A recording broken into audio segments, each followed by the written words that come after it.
बुद्धं शरणं गच्छामि.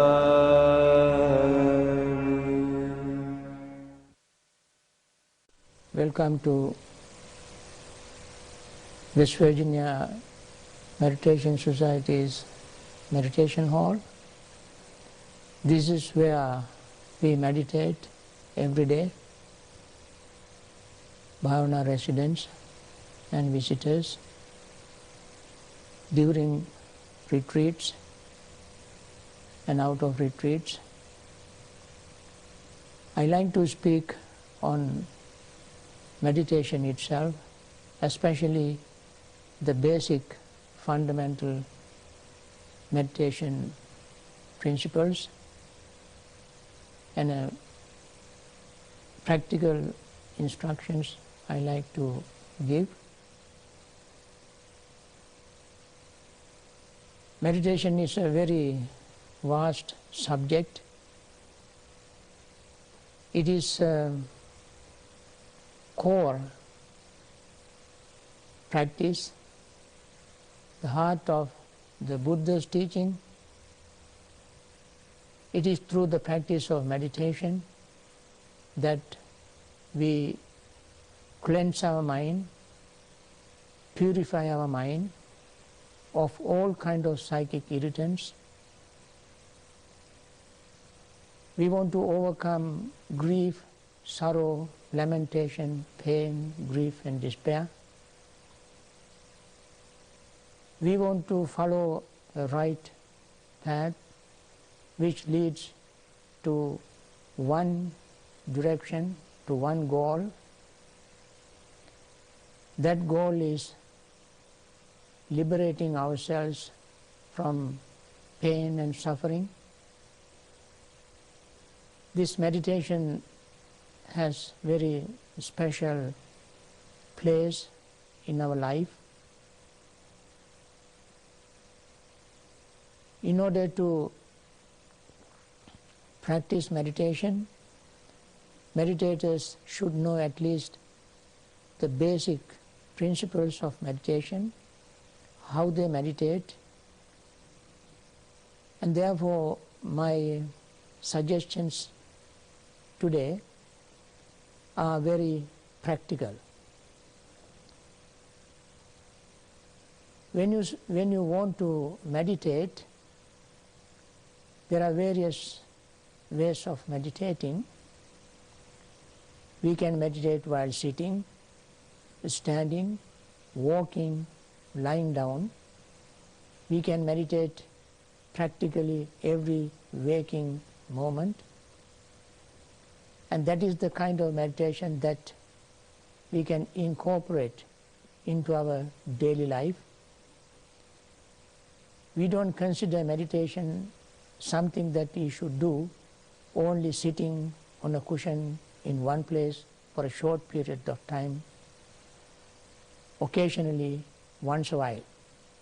Meditation is something that we must practice every day, just like we breathe, eat and rest, drink and so forth. Only then can meditation becomes really meaningful, beneficial to our life. And this meditation, therefore, is called insight meditation. Insight, sometimes people think inside. In fact, even if they say it is inside, that also is not incorrect, because it always brings us into ourselves. We meditate on things that are really directly related to our daily life. Our main subject of meditation is ourselves, nothing from outside. We carry everything we want within us, in our daily life. Living daily life is carrying on this body and mind in a certain way. We always either think, talk, or act physically. Meditation is something that disciplines our thoughts, words, and deeds. It is through the thoughts, words, and deeds that we express our experiences. Meditation directly cleanses the mind, because through the meditation, when we cleanse the mind, our thoughts, words, deeds are clear, pure, and we can make our life more relaxed, peaceful, and comfortable. All the source of our greed, sorrow, lamentation, pain, and so forth come from our mental states. Therefore, we have to clean the mind to say things and think things and act things.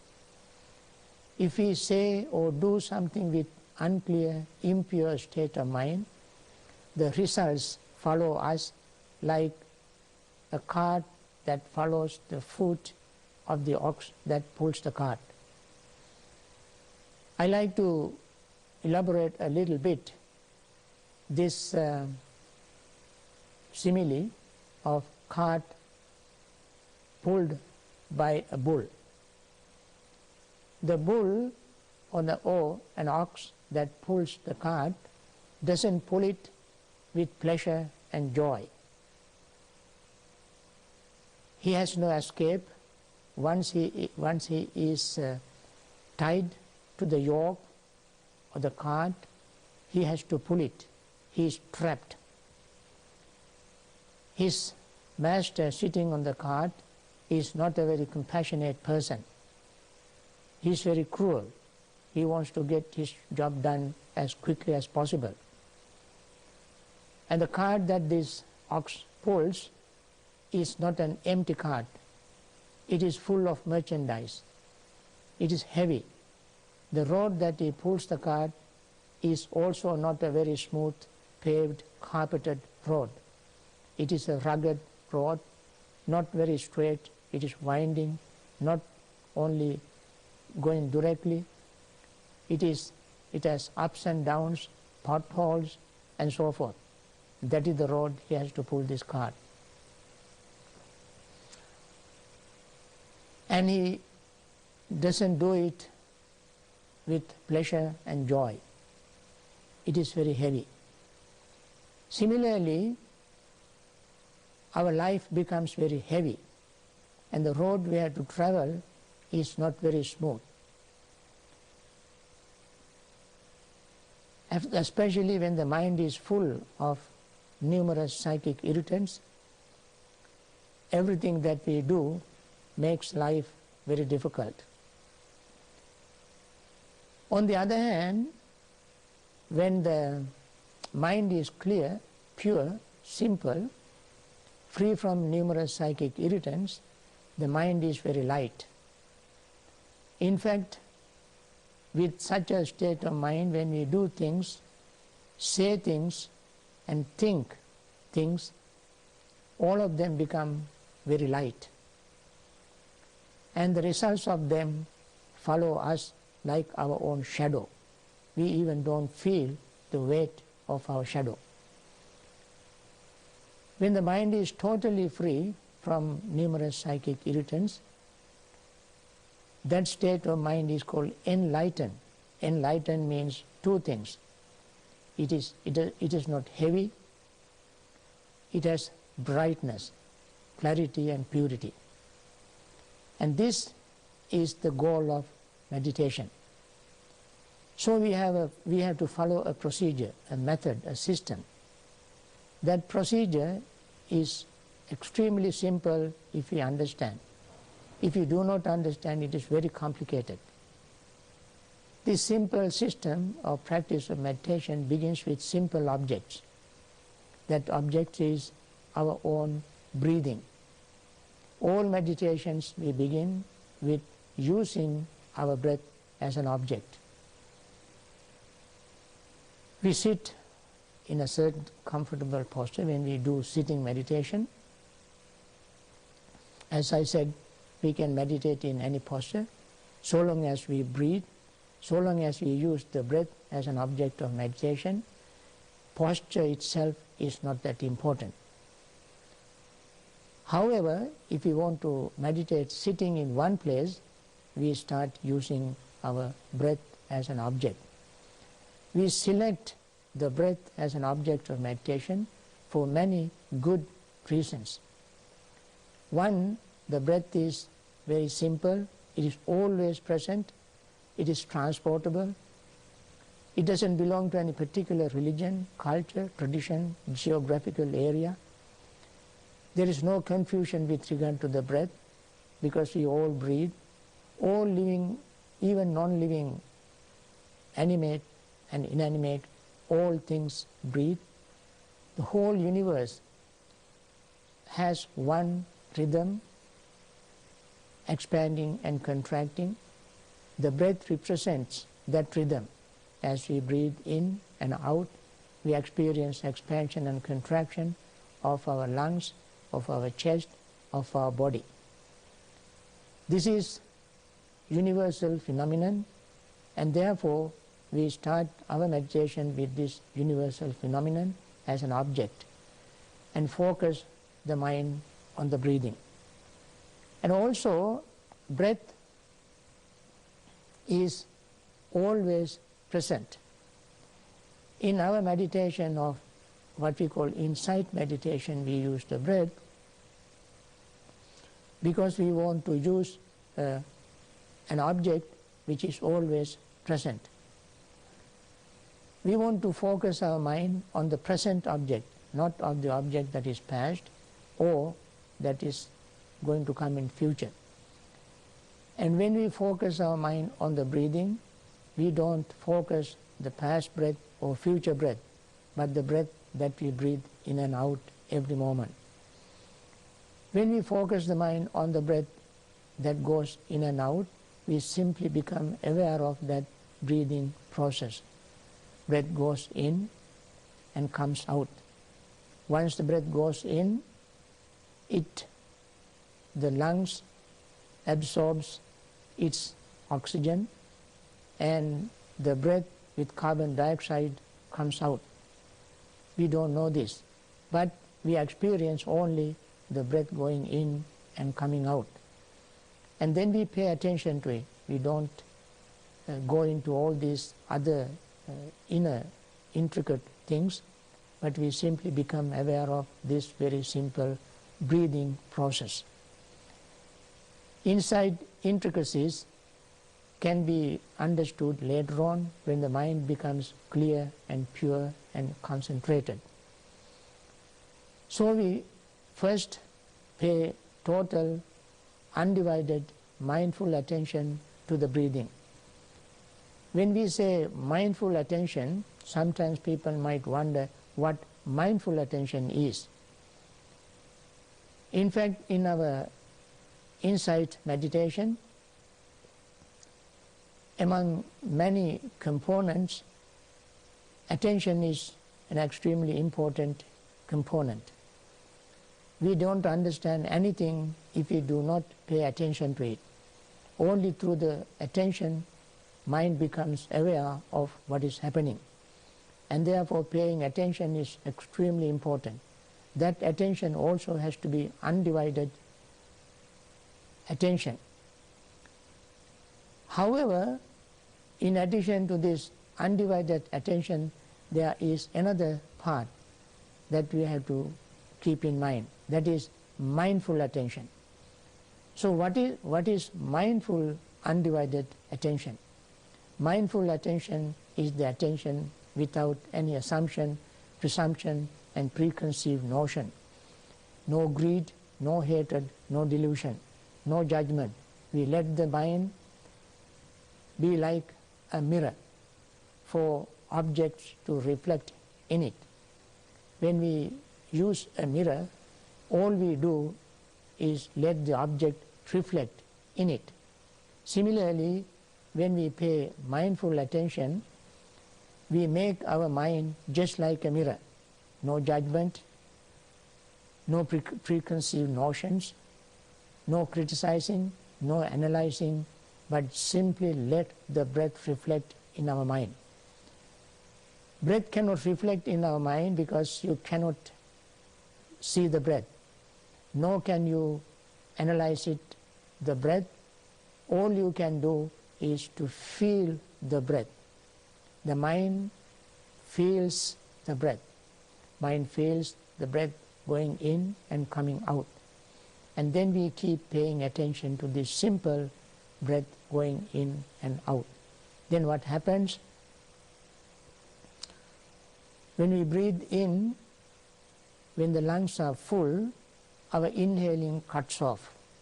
So we become mindful of that. And then after that, there will be a very brief, extremely brief pause.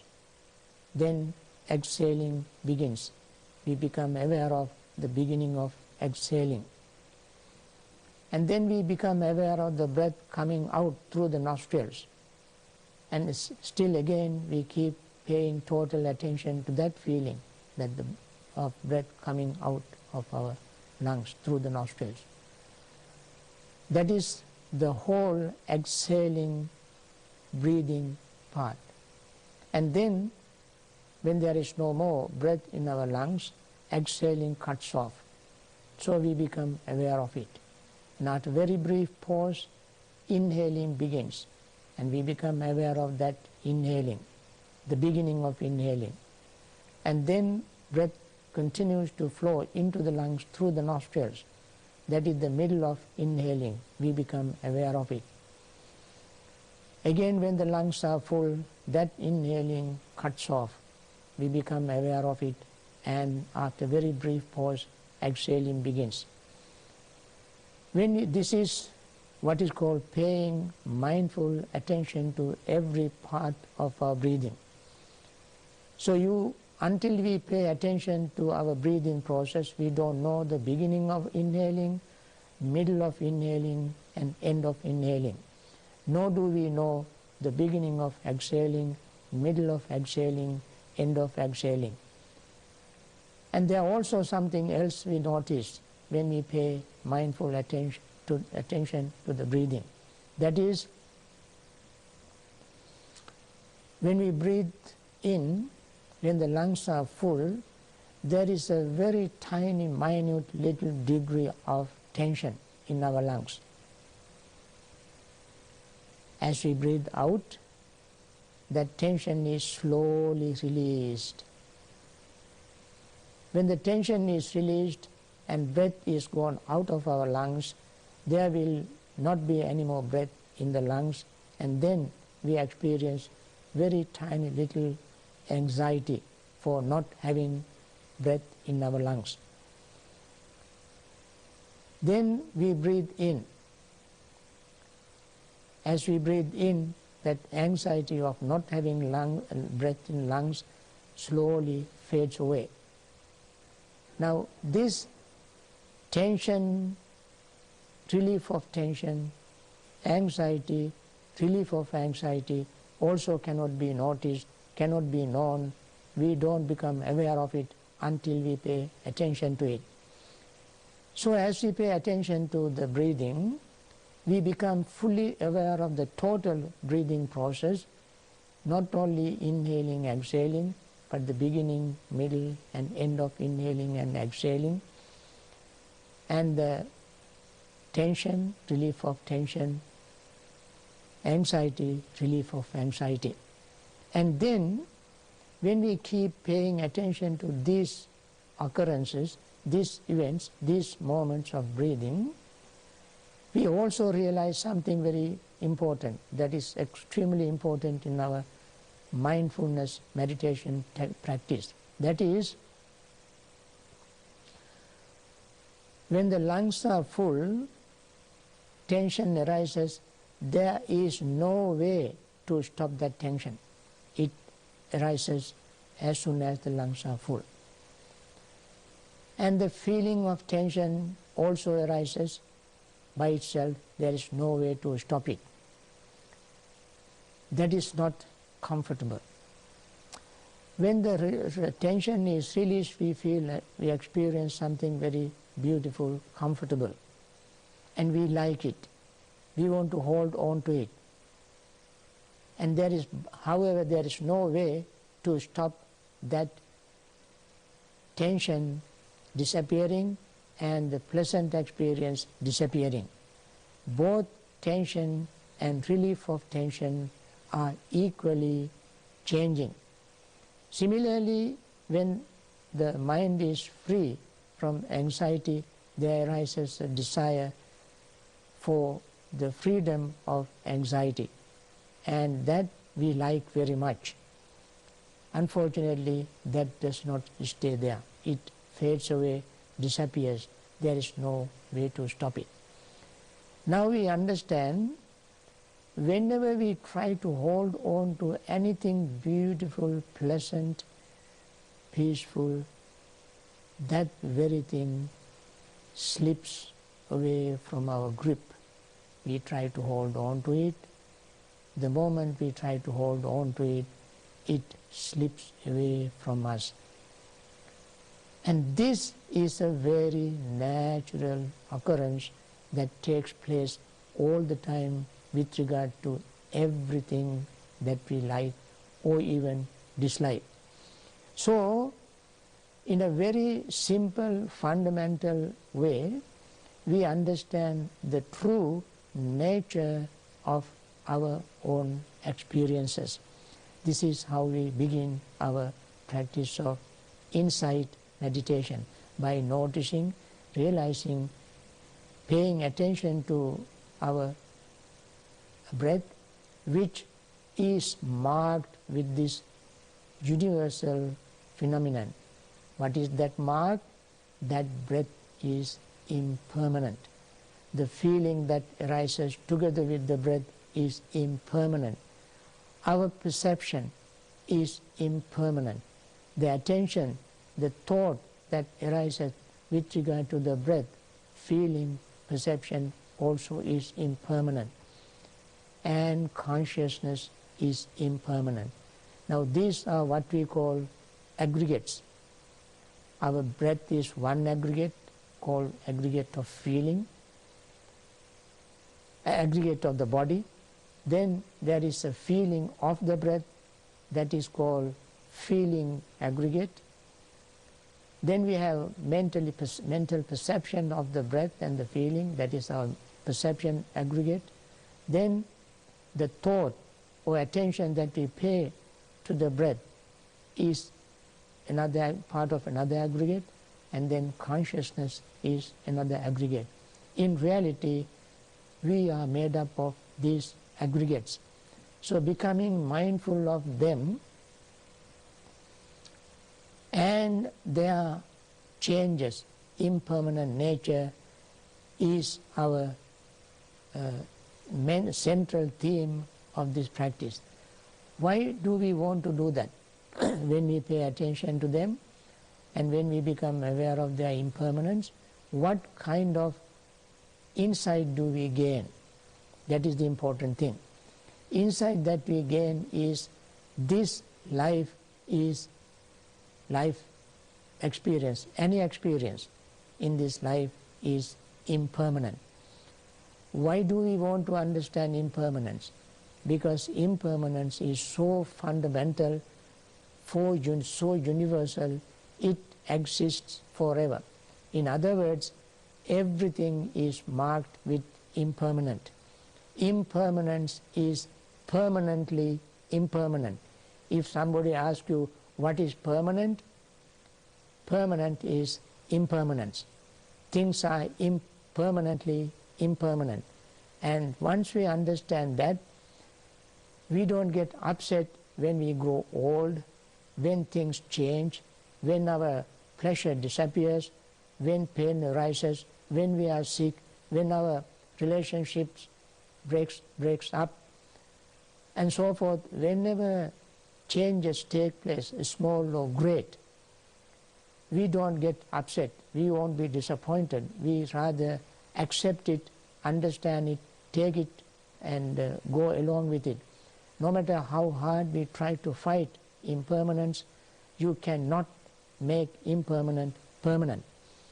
And that's one thing we understand. Whenever we cannot fight something, we join it. If you cannot fight, join. Joining that you cannot fight makes things very easy, especially when things are slipping away from our attempt of gripping, holding on to.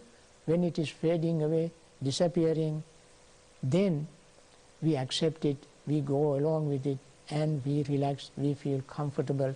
We actually feel very glad that we understood this reality. Once we understand the reality, that is the way to relief of tension, anxiety, worry, fear, and so forth. So all the psychic irritants builds up because of our not understanding of this reality. So the theme of the goal of this meditation is to open our mind to understand things exactly as they are. Things here means our body, feeling, perception, thought, and consciousness. We must understand them as they are. Only then can we make our life peaceful and happy and reach our goal of liberating ourselves from pain and suffering. For that goal, to achieve that goal, we practice Vipassana meditation. I hope you all enjoy this. I hope you enjoy this practice in a very real sense of enjoyment, that is gaining peace and comfort.